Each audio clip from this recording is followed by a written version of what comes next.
the shuttle has just cleared the launch tower, just a couple seconds after it's launched, and it's already going a few hundred miles an hour. And it goes from 0 to 17,500 miles an hour in just 8.5 minutes. So there's a huge amount of acceleration and speed involved and power. And I felt like I had been grabbed by some kind of monster, some kind of science fiction monster had grabbed me and was taking me very quickly far away from home, further than I had ever been. And there was really not too much I could do about it. Just have to hold on and try to enjoy it. But it's this huge feeling of power and speed that you get. And so when I got to orbit, I was given the opportunity to tweet from space for the first time. And I wanted to try to describe this, so I wrote something, as soon as we got our network set up, I tweeted, launch was awesome, feeling great, the adventure of a lifetime has begun, something like that, right? And it ended up, my kids, you think it's cool to be an astronaut, you guys? My kids just consider me to be a pest, right? I'm just an annoying dad, so they don't really get too much excited, they don't get very excited about this whole space thing. But what happened with the Twitter thing was that Saturday Night Live, we launched on a Monday, and that Saturday, they made fun of my tweet on Weekend Update. And that really got my kids excited. Even though they mispronounced my name, they were making fun of my tweet saying, oh, launch was awesome. We've gone from one small step for man, one giant leap for mankind, to launch was awesome. And if I were ever to encounter any alien life, I would write, geez, dudes, look, aliens. But it was great because my kids were finally excited about me going into space because it got mentioned on Saturday Night Live. So we launched, and I wrote my first Twitter. I got the spacewalk, and this is the most unique, coolest, most fun thing I've ever done in my life. This picture, what you're seeing is you see the space shuttle, the telescope being worked on by 2 astronauts. Those are my feet kind of sticking out on the right side. The robot arm is there with my buddy Mike Good on it. And you can see the delineation between dark and light. So right now we're in shadow. We're going to come over to the sunlit part of the Earth. And we go around the Earth every 90 minutes. So we have 45 minutes of sunlight. And when you're in the sunlight, it's the brightest light you can imagine. It's like a white, pure light. When you get over to the dark part of the Earth where it's nighttime, it's like the darkest, blackest black I've ever experienced. It's like the absence of light.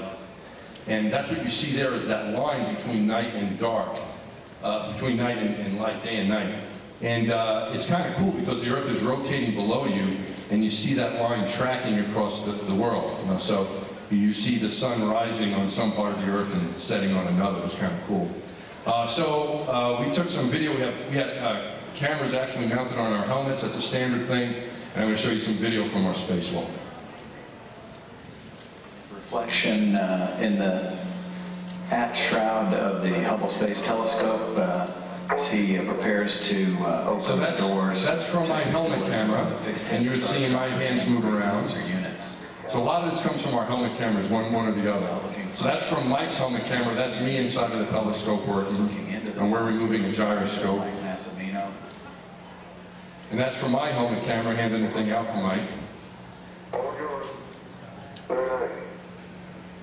Good job. Michael. And then again, you got Mike's helmet camera putting a new gyroscope in with a special tool sensor unit. So this is more or less what we see there. Now watch Mike's reaction here. RSU2R, you have a go for RSU3 change. He was pretty happy. We just got to go. The thing we just put in there actually was working, so that was good. So as we're doing this, we're flying over the Sahara Desert on the old battery module. Mike's, that's his helmet camera. He's taking off a battery module, that big black thing. The thing he has in his hands now is actually one of the battery units on the telescope. Okay, so this is now my second spacewalk, and that's inside with my commander flying us around, flying the robot arm around to help us. And you'll see that yellow thing on the right is a handrail that I needed to get out of the way in order to fix the instrument behind it. And there was one bolt that just would not come off. I could not get this bolt. There was 4 bolts total, 2 in the top, 2 in the bottom. Here's my buddy Drew, a little frustrated. So he told me to see if I could yank the thing off. So that's what I had. You'll see this on the, see what happens on the right-hand side. So that's pretty cool because you do all this, high-tech development, and it just came down to me grabbing this thing and pulling it off. And then I asked my commander about it. Wide field camera. Oh yeah, our main objective, the old one might not come out. Let's break the drive frame. Then we can't get our shoes in, it goes long. Then you're out there, you got a bar that you had to break off manually. Right. What's up with, is that high tech? No, it's me in my garage. You're at the end of it, it goes, is that high tech? What you had to do? No, that's me in my garage. What I tried to do on my flight was kind of take these interview my crew. We could send them down to the ground, and they could be shown on NASA TV or the news, or wherever might be interested, or YouTube, wherever we could put it. But I wanted to try to show us as regular people. A lot of times, if we are shown on TV, it's in a press conference or in a kind of a formal setting. And we're really not like that, and I think it's much more fun to show us just being just like anybody else in this room who's floating around having a good time in space. That's kind of the way we are, and I wanted to try to show that. That's me. After I broke the handrail off, I had about 20 minutes to wait for my partner, Mike, to come back so we could go inside, and my commander reminded me, he told me, hey, just take the 20 minutes and enjoy the view. And it was awesome. We started out where it was over the Pacific, about Hawaii, hit the coast of California. 11 minutes later, we were over Florida, and then out to the Atlantic, and then the sun started going down. So it's one of my favorite moments was when this picture was taken and getting a chance just to relax and enjoy it. The best beard in the business. It's Shaycarl.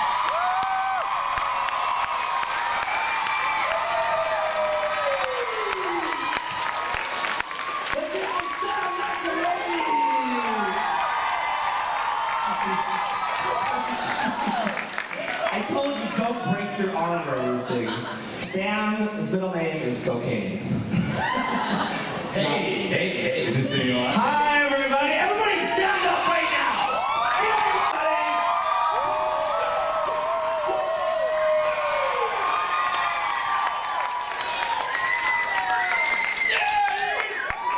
I look skinnier than last year. Huh? I was looking at my butt. I want to give you a shot. Samuel. Hey guys, what's going on? You guys having a good time at Vidcon 2011? Alright, so we got literally, let me tell you, we got 6 minutes and 4 seconds right now. Oh, hi Brett. Will you edit this for me? Hear my guitar? Yes. Awesome. The song's called Valentine. Love, it's a special day. We should celebrate and appreciate that you and me found something pretty neat. And I know some say this day is arbitrary. But it's a good excuse, but I like to use, baby. I know what to do, baby. I will love you, I'll love you, I'll love you. Love, I don't need those things. I don't need no ring. I don't need anything. You and me, 'cause in your company I feel happy, oh so happy, complete. But it's a good excuse, but I like to use, baby. I know what to do, baby. I will love you, I'll love you, I'll love you. Yeah, it's a good excuse, but I like to use, baby. I know what to do, baby. I will love you, I'll love you, I'll love you. So won't be like honeybee, giving me kisses all the time. You might be my Valentine. So won't be like honeybee, giving sweet kisses all the time. You might be my Valentine. Oh.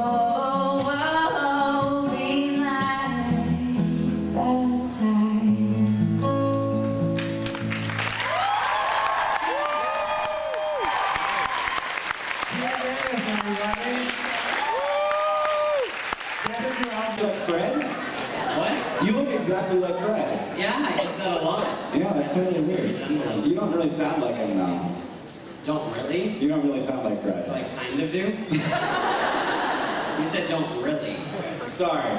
Look at all the little red lights pointed at us. That's kind of scary. The people are excited to see you. I'm excited to see you.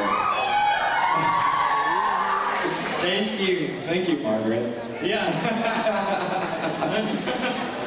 So, when did you start making videos on YouTube? I started making videos when I was 12. I don't even think I was old enough technically to have a YouTube channel. Oh! Raise your hand if you have done that. Yeah. YouTube's not looking, I promise. Yeah. So I started making videos, just like random videos, and then I made Fred, and How old are you now, if you recall that? I'm 17. So, wow, that's a long time to make YouTube Yeah, I'm videos. almost 18, so I'll be like professional, mature. You'll be an adult. Yeah. I'm so old. And Fred is about to be an adult. Yeah. Well, I guess he was 6 when he started making the videos. Yeah, I So- think he still is 6. Okay, good. Nothing doesn't age. Yeah, Bart Simpson. Yeah. Bart Simpson has been whatever age Bart Simpson is for like 25 years. 11. He's 11. Thank you very much. It's good to have nerds in the room. 10. Okay, there's a bunch of argument. We'll discuss that later. So when did you know that this was a big deal?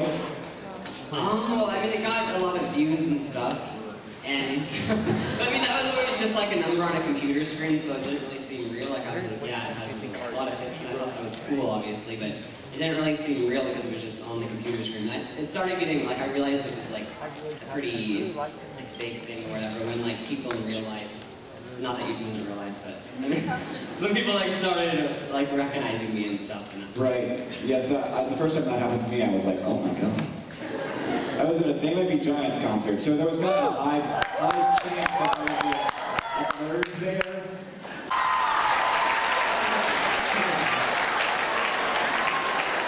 Did you swallow it? Now I've had you for 7 years.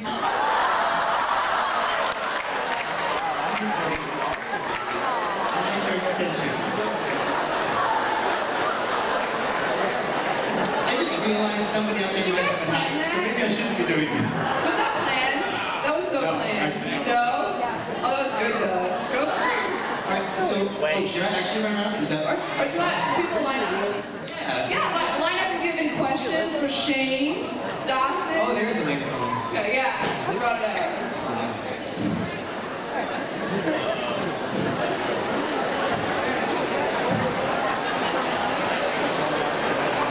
No questions that will make me arrested.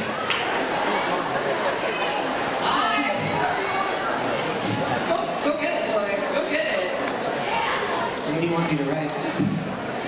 Can I write something really personal? What What's are your you name? gonna write? Brian? Okay, I'm going to be writing this while I'm doing this. It's gonna be a surprise. Alright. Question. Hey, Shane. Hey, Brittany. I like both you guys. What is the chance that we can interview on Vidcon or TV film? What was that? What's the chance that we see interview on TV? Oh, What? is there any chance, is there a chance of you being on TV for news? Anyone want to hire me? I'm free if you want. I don't know. Well, I know that Shane has some stuff in the works, so. Yeah, so the TV stuff, fingers crossed, toes, everything crossed, we'll see. And the movie stuff, developing some stuff, hopefully that'll make you guys laugh. And my friend Totally Sketch is a YouTuber. He's making a horror movie, and I'm going to be in it, so that's exciting. That's awesome. Oh, Michael. Okay, next. Okay. Hi, I love your guys' videos. What editing software do you guys use to edit your videos? Final Cut Pro? Oh, I use Final Cut, and I also use iMovie because I'm old school. Alright, well, you guys inspired me so much to make videos. So, I'll see you later. I love you. I like when kids wear big shirts. Hold on, which camera's on me?